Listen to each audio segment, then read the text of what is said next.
Should Americans be concerned about the president's mental fitness, that he appears to be speaking so lightly about threats regarding the nuclear button?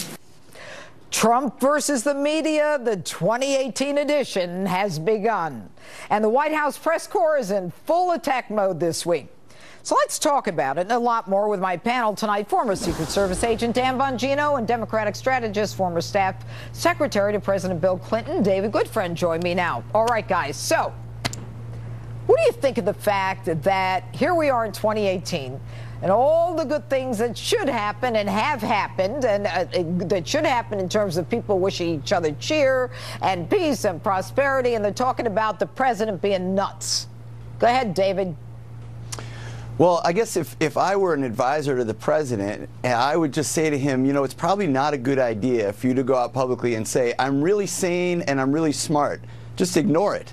I think this may be the first time in American history that a president has publicly tried to argue that he is in fact sane. Just say nothing, Mr. President, because the more you talk, the more you sound insane.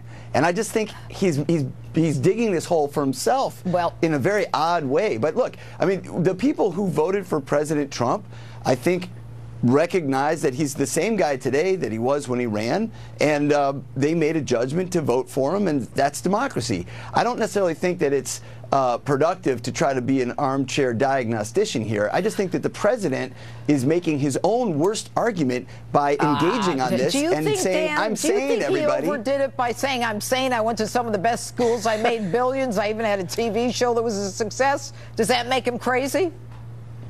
Judge, listen, he's a builder from Queens. How many times do I have to come on this network and say this? This guy is a warrior. He's a fighter. No, David, I mean, I'm dead serious. Like, when are people going to wake up and realize if you hit this guy, he is going to kneecap you? He doesn't care. And David, I hear your arguments. I get it. But let's be honest. This is not the first time the senility of a president has been questioned. Right. Ronald, now, Judge Jeanine, what do these presidents have in common? Donald Trump, George W. Bush, and Ronald Reagan. Oh, they all happen to be Republicans, by the way. How does that happen? Well, Crazy. let me ask you this. Let me ask you this, David. Look, you can't deny that the stock market has got record highs, and they say it may even end up at 30,000 before the end of the first term. That the unemployment, and you know what I find fascinating is that the black unemployment rate now, and this president is supposed to be a racist, so you've got the chart right there,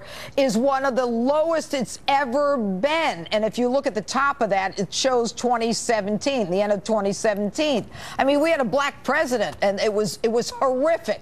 Now, this president is supposed to be a racist, and he is improving a lot of African Americans, many of whom voted for him because they had nothing to lose.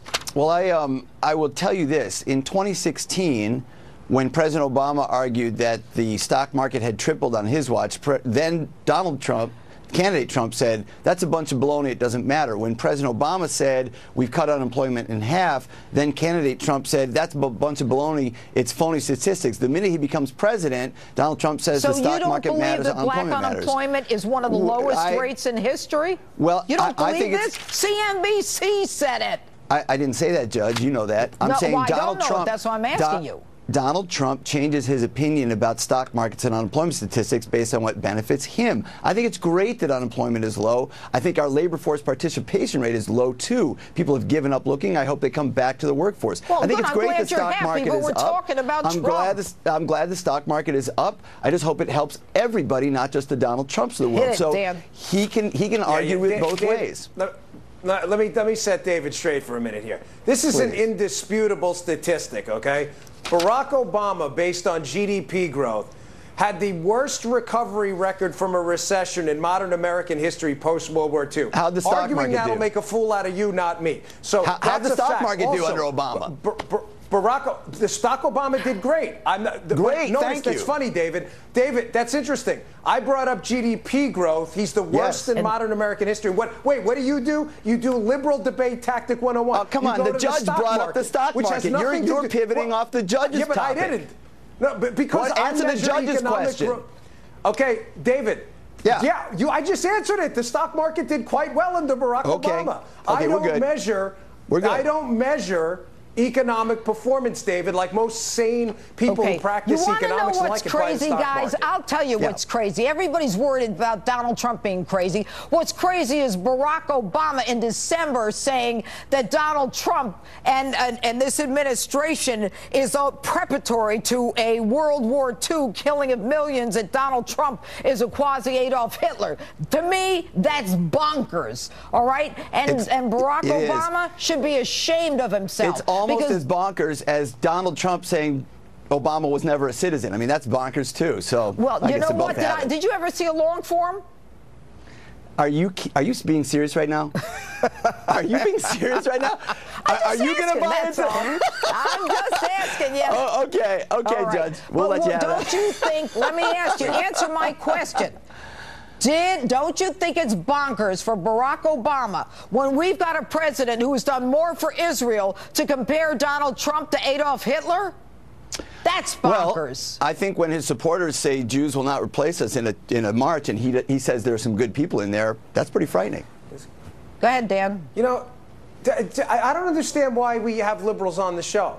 They never, because we're so cute. They never answer a question ever. I asked David about GDP growth. He throws let's the talk about stock GDP market growth. out because he doesn't want to answer a question. You GDP growth. Wait, David, it's my turn. The way this works is you talk, I talk. I shut up when you talk. Maybe you should clam up now, okay? This is what's interesting. The judge throws out to you, hey, Donald Trump, he's done great things for Israel. He's recognized their legitimate capital in Jerusalem. And you answer a question about some Looney Tune group of supporters, some maniacs who every sane person's already called out. You can't even answer a question. I mean, this is why I hate debating people like you guys. You never answer the question. You always go to a different question because the question the judge asks is going to make you look silly. Well, here's the thing. What's your name again? The guy I'm up against. I'm sorry, I forgot your name. Dan. Your name? Dan. The question was whether, when Barack Obama compared Donald Trump to, Adolf Hitler, was it an apt comparison? I believe when you see his own supporters, Trump's own supporters, say Jews will not replace us, and then, I'm answering your question, Dan. Dan, you ready for the answer? I'm going to throw up. Okay.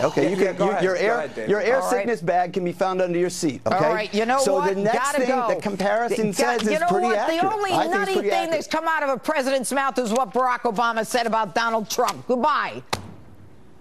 Joe Piscopo standing by live to talk about the most outrageous things we heard this week.